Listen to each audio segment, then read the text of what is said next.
Welcome to this prototyping tutorial. Today, we'll learn how to prototype a card with a hover effect in wireframes in under 2 minutes. To begin, we've created two versions of the card, a normal card and an expanded content card. We'll hide the expanded card using MockFlow's layers feature to keep things simple. Next, select the normal card, add an interaction with mouse hover, choose Replace Component as the action, and swap it with the expanded card.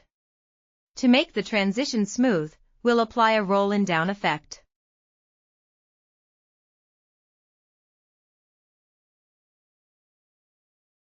Now let's add the second interaction.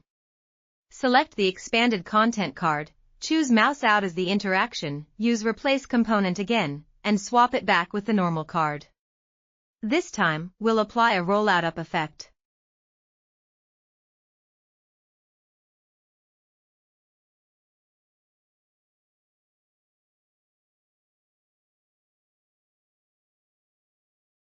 After that, we'll customize the effect settings for smoother transitions by adjusting the timing and delay. Make sure to click Save to apply the changes.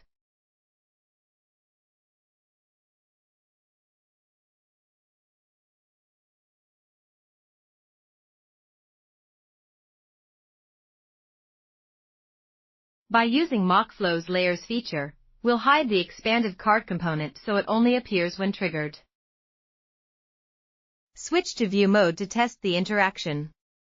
On hovering over the normal card, the expanded card appears. When the mouse moves out, it smoothly switches back to the normal card.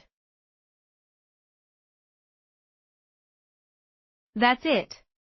Like, share, and subscribe to see more quick prototyping tutorials.